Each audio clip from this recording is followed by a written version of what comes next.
I'm Pratibha Giri from Nepali Unites. Today I would like to introduce one of the hidden heroes of our community. Her name is Sarita Sapkota and she has been making difference through various programs such as women's empowerment, livelihood training, educational program and many more. So let's watch the video till the end so that you'll learn more about her inspiring journey.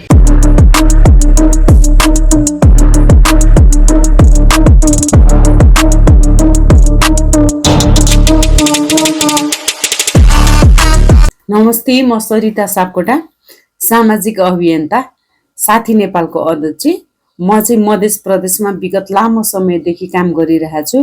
त्यहाँ चाहिँ मधेसमा हुने दाइजो प्रथा, child rights, त्यसपछि घरेलु हिंसामा पर्ने बोक्सी प्रथाहरूको न्यूनीकरण कसरी गर्न सकिन्छ भनेर म त्यसको चाहिँ अभियानमा लागिरहेको छु। राज्यको आँखा नपरेको स्कुलहरू पनि यसले निर्माण गर्ने काम गरिरहेको छ।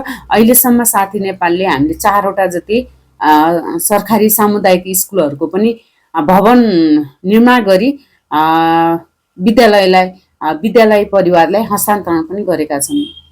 तपाई मनैदेखि काम गर्नुस् र दिगो हुने गरी काम गर्नुस्। यस्ता कामहरू चाहिँ तपाईले गर्नुभयो भने पक्कै राज्यको आँखा नपरेको ठाउँहरूमा तपाईको सामाजिक संस्थाको आँखा पर्छ र त्यहाँ साच्चै समस्या हो कि होइन त्यो चाहिँ तपाईहरुले चाहिँ पहिचान गरेर त्यो खालको समस्याहरूलाई चाहिँ न्यूनीकरण गर्न सक्नुभयो भने मलाई लाग्छ सामाजिक अभियन्ताहरूले पनि यस्ता कामहरूलाई चाहिँ हातमा हात र साथमा साथ दिएर हातेमालो सरकारसँग हातेमालो गर्न सक्नुहुनेछ र आत्मसन्तुष्टि र समाजको लागि मैले केही योगदान गर्दैछु है भन्ने कुराहरू पनि यो समग्र नेपाललाई चाहिँ मेसेज जान सक्छ भनेर म यो सामाजिक अभियन्ताको रूपमा जोडिरहेको छु। हस्त नमस्कार।